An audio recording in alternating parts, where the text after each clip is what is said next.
Hello, in this video, our team gonna present the business model canvas. Our agenda today is divided into three parts: operations, financials, and marketing. First, we look at the identified problem. Here are some points listed. One of the biggest problem is that people don't have an efficient way to connect with authority now. And on top of that, community involvement in safety effort is in general low, which leaves gaps in the crime prevention. And when emergencies do happen, the response time are often too slow, and these lay the ground for our purpose, which my teammates will discuss later. Let's now look at the value chain. It includes a variety of partners. First, we have the municipality, of course, and then the app users who are the heart of this initiative. By reporting incidents and staying informed, they play an important role in making the community safer and making themselves and their family safer. We also work with law enforcement like PMP to make sure faster response and partner with local business and technology providers to improve the app's functionality. Community groups and the local schools are also used to spread awareness, while the neighborhood watch agency helps to create a real on-the-ground presence.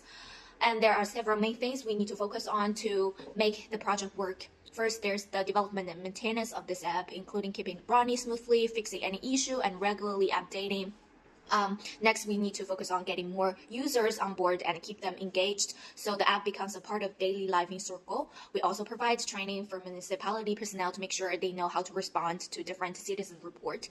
And lastly, we will manage all the income data like crime reports, users' information, and feedback, and so on to make sure the data is secure and actionable. And to pull this off, we need some important resources. First, as it's an app, we really rely heavily on technology, things like chatbot service and cybersecurity tools to keep the app running smoothly and protect user data. We also need a strong team of app developers and the support staff to handle the technical side and help users when they need it.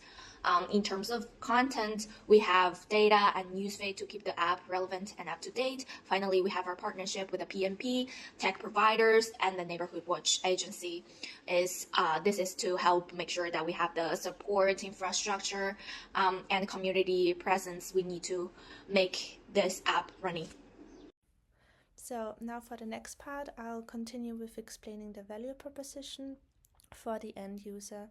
So we reduce the communication barriers between citizens and authorities, and then also encourage the users to use the platform, which by the end should encourage community engagement. And furthermore, we improve trust and relationships through the transparency of the municipality and authorities, and better interactions between multiple parties. Then I continue with explaining the financial part of our canvas. First of all, the cost structure. So we have to keep in mind that there are variable and fixed costs. And for example, a first initial cost will be the app development, and then further on the maintenance costs. With that, we have to have some human resources. For example, personal costs, because we have to hire or use an officer who will take care of training the chatbot agents, for example. And also for promotion and engagement, we will be in schools promoting the app, for example. Then another one will be data management costs. For example, you have to have a server which gathers the data, which is also connected to costs, and then legal and regulatory compliance costs. Next up is the impact metrics. Here we have social metrics such as community engagement in the app through posts and comments, for example, and also new user registrations which can be measured.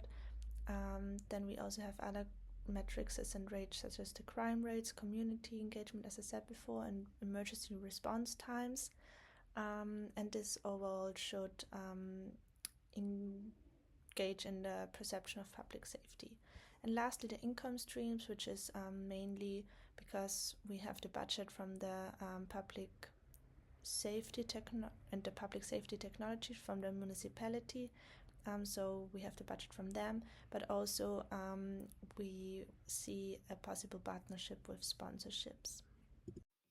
Good evening. Today I'm going to talk about the three key aspects that make up the business model canvas in the implementation of the improvements to the Alerta Surco app and the security campaigns inside the district of Santiago de Surco. About the segmentations, when we talk about the segmentation, we are addressing different aspects that make up the total population of the people that live inside the district. First, we have the users who best fit our target profile, high school students and university students specifically. Secondly, we have the people who work inside the districts or spend a lot of time inside them, that also they have a big interest about the security and safety inside the districts. These users will be our ambassadors and the driving force behind the improvements that we want to develop. About the channels, the main channels used to cover the implement of these solutions are the Surco Alerta app, which will be accessible to the citizens of the district. Through the app, they won't only be able to quickly and easily report emergencies, also, they have access to additional information as the risky maps and the community dedicated to ensure the safety inside the district. The second channel that we are going to use is the educational and training campaigns in order to achieve the correct use of the Surco Alerta app, which can be carried out through the coordination and joint work between the municipality and the educational institutions. About the relationships, first, the relationships are essentials to building the trust and collaborations between the citizens and the authorities. Through the Alerta Surco app, we aim to strengthen the community interactions with a focus to support and direct feedback. Citizens will have the ability to communicate quickly and efficiently, specifically using the chatbot that we want to implement inside the app. Will when we will allow to them report problems and ask questions in real time and standardize the information that they are going to collect from the citizens. Additionally, we will implement a regular communication program to keep the community informed about the security updates and create a culture of recognition of the security inside the district.